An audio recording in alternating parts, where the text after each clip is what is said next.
Little Miss Lucky by Roger Hargreaves.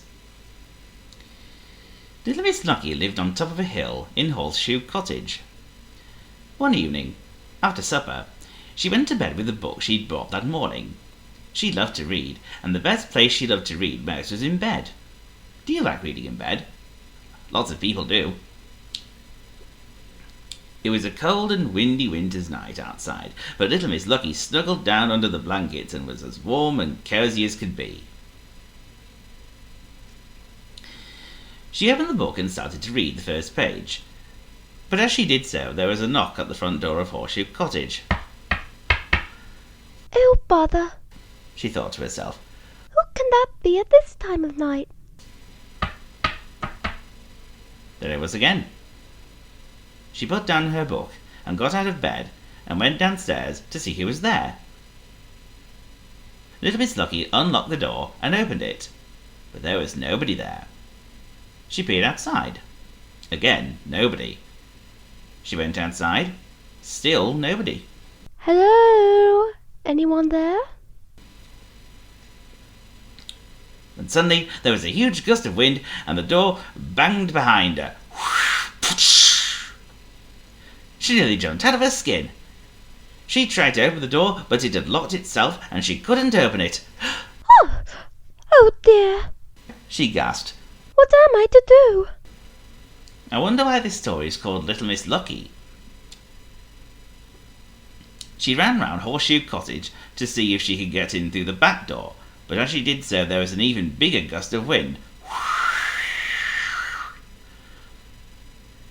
A really huge, enormous, gigantic gust of wind. It was so strong that it lifted little Miss Lucky off her feet and up into the air.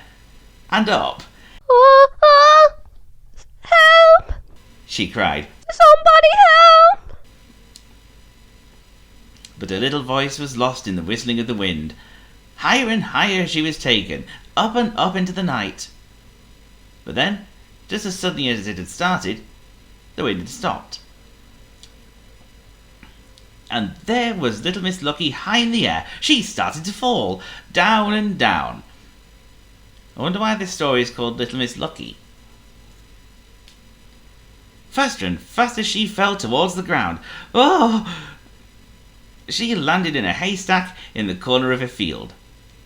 Little Miss Lucky gasped for breath and felt to see if she had broken any bones, but the haystack had cushioned her fall, and apart from feeling her very frightened, she was all right.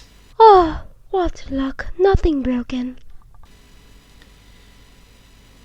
She climbed down from the haystack and ran as fast as she could across the field, looking for somebody to help her.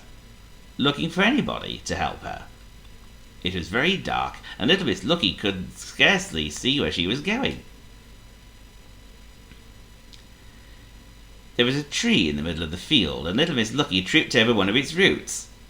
It was then that she heard a voice. Hello! It said, Who do we have here? Little Miss Lucky shivered. Who's there? She whispered. I, chuckled the voice, am the midnight tree. And as little Miss Lucky looked at the tree, she saw that it had a face. Not the sort of face you would like to see on a cold, dark, windy winter's night. I wonder why the story is called Little Miss Lucky. The tree grinned and reached out one of its branches. Oh!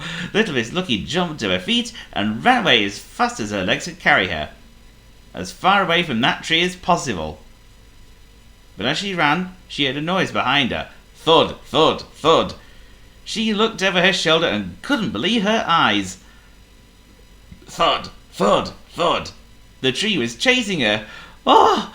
She ran faster and faster. Thud, thud, thud. But the tree was getting closer. Thud, thud, thud. Little Miss Lucky stopped and shut her eyes tight. Thud. I wonder why this story is called Little Miss Lucky. Thud. Little Miss Lucky opened her eyes wide. The book she had been reading in bed had slipped from her fingers and fallen onto the bedroom floor. Thud. She'd fallen asleep reading the book. It had all been a dream. A dream. No knock on the door, no terrible wind, no midnight tree. A dream. Oh, what luck. It was only a nightmare. And now you know why this story is called Little Miss Lucky, don't you?